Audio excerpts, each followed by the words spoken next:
You use it every day to work, to connect, to understand the world. You probably think of the internet as infrastructure, like roads, or electricity, something that just exists, owned by no one in particular. It isn't. Right now, a small number of private companies are in the process of buying the internet. Not the websites, not the apps, the actual physical infrastructure that the entire thing runs on. The cables on the ocean floor, the satellites overhead, the pipes that carry every email, every transaction, every government communication on Earth.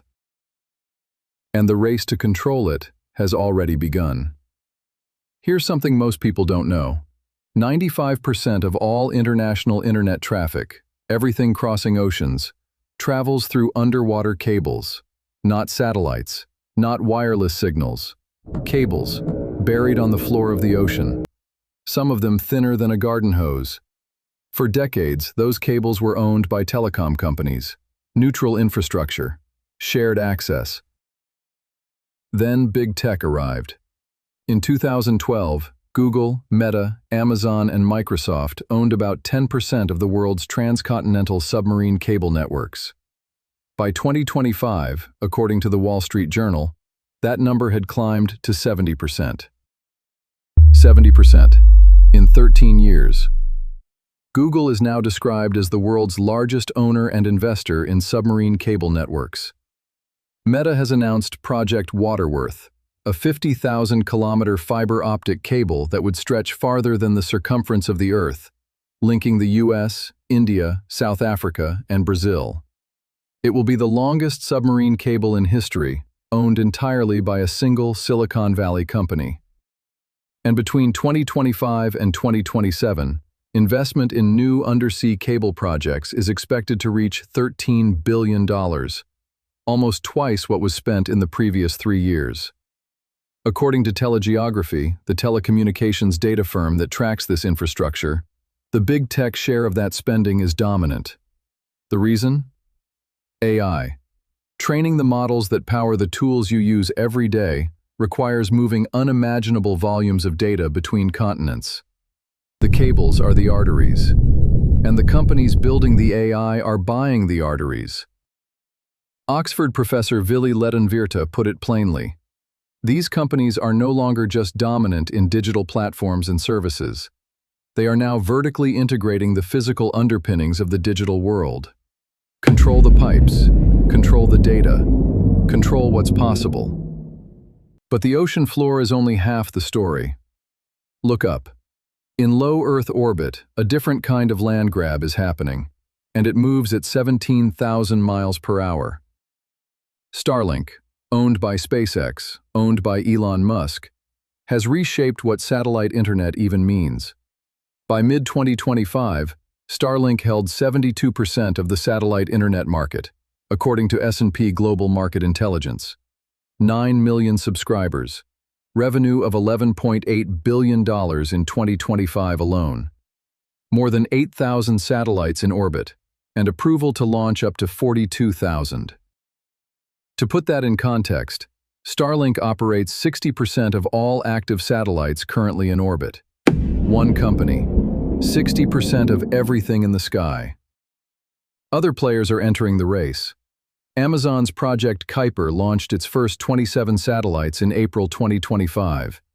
The EU has committed €10 billion to IRIS-2, its own sovereign satellite internet system, described by EU officials as, quote, a significant step towards Europe's sovereignty and secure connectivity. And then there's China. China is building 2 satellite constellations simultaneously. Guowang, meaning national net, is a state-owned system targeting 13,000 satellites. Qianfan, backed by the Shanghai government, is targeting 15,000.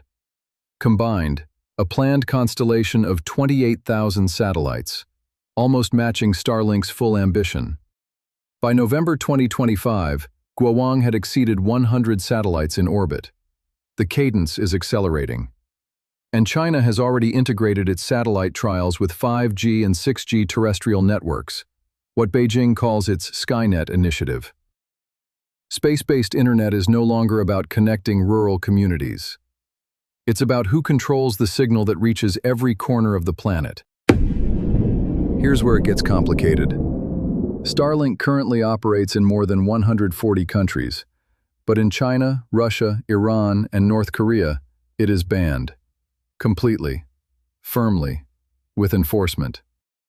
In late 2025, Chinese authorities fined a foreign vessel for using a Starlink terminal in Chinese territorial waters. The port of Ningbo Zhoushan, the world's busiest by cargo tonnage, had made the rules clear. Beijing considers Starlink a national security threat because its communications route through overseas gateways China does not control. That's the logic driving every government response in this story. Control the gateway, and you control the information. Russia passed its sovereign internet law, giving the government the ability to disconnect its domestic network from the global internet entirely. China's Great Firewall is not a wall, it's a filter. A managed version of the internet that lets Beijing decide what its 1.4 billion citizens can and cannot see. And now more governments are following suit. Australia, Brazil, India, all exploring forms of digital sovereignty, data localization laws that force companies to store citizen data inside national borders. The EU's GDPR already achieved something similar. The open internet, the one that promised borderless connection, is being carved into territories. There's a word for what's happening. Researchers call it the splinternet. The idea is simple, unsettling. What if the internet isn't one thing anymore? What if it becomes many things? Fragmented versions of itself, each with its own rules, its own gatekeepers, its own limits on what you can see and do and say. That future isn't hypothetical. It's already in progress. China's domestic internet is effectively a separate system. Russia can legally disconnect at any moment. Europe's data rules create a de facto European internet. Different compliance requirements, different data flows, different platforms permitted to operate. And above it all, the satellite constellations are being built with national flags attached. Starlink, American. Guowang, Chinese. Iris-2, European. Each one promises to connect the world. Each one answers to its home government first. The question is no longer whether the internet will fragment. It already has. The question is how deep the split goes. So, who controls the new internet? 4 technology companies own most of the cables on the ocean floor. One private company runs 60% of the satellites in orbit. And every major government is racing to ensure their citizens connect through infrastructure they control. The honest answer is, it depends on where you are. In the United States, you're largely browsing through infrastructure owned by Google, Meta, and Amazon. In China, you're on a separate network, one that the government built, maintains, and can shut off. In Europe, you're in the middle, connected to the world, but through an increasingly regulated and self-contained digital ecosystem. The internet was designed to survive a nuclear attack, to root around damage, to resist centralized control. And yet, in less than 3 decades, a handful of companies and governments have found a way to own the pipes that it flows through. That's not an accident. That's a strategy. And understanding it is the first step to understanding what comes next. If this raised questions worth sitting with, the channel covers more of what's quietly reshaping the systems the world runs on. Subscribe to stay ahead of it. This is Event Horizon Research.